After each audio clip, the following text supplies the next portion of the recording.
warahmatullahi wabarakatuh. Perkenalkan, nama saya Gede Bayu Mahendra. Saya dari kelas manajemen 19A, semester pendek. Di sini saya akan melakukan critical film yang berjudul Laskar Pelangi. Jadi Laskar Pelangi adalah sebuah film garapan sutradara Riri Riza yang dirilis pada 26 September 2008. Film Laskar Pelangi merupakan karya adaptasi dari buku Laskar Pelangi yang ditulis oleh Andrea Hirata, yang dicuplik dari Wikipedia. Film ini rilis pada 25 September 2008 dengan sutradara Riri Riza, dengan sequel Sang Pemimpi dengan pemeran Cut Mini, Ikra Negara, Slamet Raharjo, Jarot, Mateus Mucus, Teguh Rifnu, dan Wikana. Penulis buku ini sendiri yaitu Salman Aristo, Riri Riza, dan Mira Lesmana. Film ini menggunakan bahasa Indonesia dan bahasa Melayu. Mari kita mulai saja, kita review filmnya. Ini saya mau menceritakan alur cerita yang mungkin gak asing lagi buat kalian.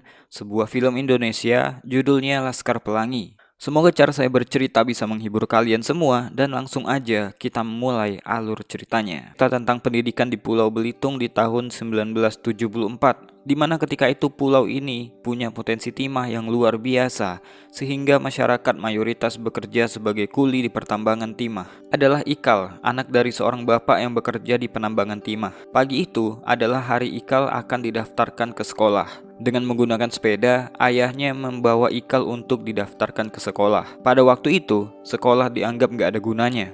Percuma sekolah kalau akhirnya jadi kuli juga, kata orang-orang. Apalagi keadaan di mana Ikal akan bersekolah, kondisi bangunannya sangat memprihatinkan.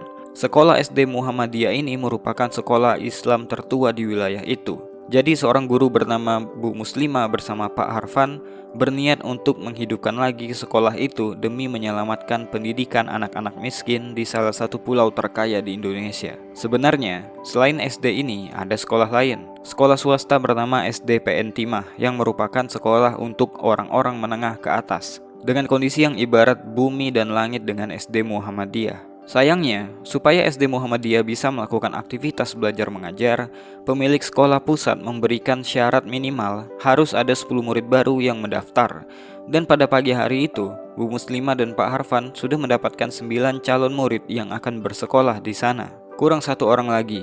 Namun, sudah mau tengah hari, gak ada lagi yang datang ke sekolah. Pak Harfan dengan berat hati memberitahukan bahwa para orang tua mesti menerima dengan lapang dada atas kondisi ini. Bu Muslimah pun gak menyerah. Dia berkata akan keluar untuk mencari 1 orang murid lagi. Ketika akan pergi, dari kejauhan ada seorang anak yang sangat istimewa berlari menuju ke sekolah. Karena kehadirannya, genap sudah syarat jumlah murid dan anak-anak miskin ini bisa bersekolah di SD itu. 5 tahun pun berlalu. Anak-anak ini tumbuh bersama dan menjalani pendidikan dengan diajar oleh Bu Muslimah, Pak Harfan, dan Pak Bakri. Walau kondisi sekolah seperti ini, para guru tetap berusaha untuk memberikan pendidikan yang sebaik-baiknya. Salah satu murid terpandai di sekolah ini adalah Lintang. Dia adalah anak dari seorang nelayan dan tinggal di daerah pesisir pantai. Walau jarak rumah ke sekolah sangat jauh, Lintang tetap semangat menuntut ilmu. Walaupun itu harus dengan mengayuh sepeda berkilo-kilometer jauhnya dan juga harus menunggu buaya muara lewat karena itu satu-satunya jalur untuk pergi ke sekolah. Kondisi sekolah ini memang memprihatinkan. Suatu hari, ketika hujan turun dengan lebatnya, mereka jadi nggak bisa belajar karena lemari yang dikirim dari pusat untuk meletakkan piala mereka. Suatu malam, Flo melarikan diri ke hutan, yang menyebabkan dia dicari oleh banyak orang. Ternyata, Flo lari ke hutan karena dia ingin pindah ke sekolah Muhammadiyah dan permintaan itu pun akhirnya dikabulkan orang tuanya. Kehadiran Flo di sekolah ini memberikan sedikit perubahan pada anak-anak. Mereka cenderung membaca buku yang dibawa Flo di luar ketimbang belajar di kelas. Bu Muslimah pun sampai memarahi mereka karena nilai-nilai mereka yang mengalami penurunan. Pada suatu hari, Ikal memperlihatkan sebuah kotak kepada Lintang. dan bertanya tentang gambar yang ada di atas kotak tersebut. Lintang pun menjelaskan bahwa itu adalah Menara Eiffel yang ada di kota Paris,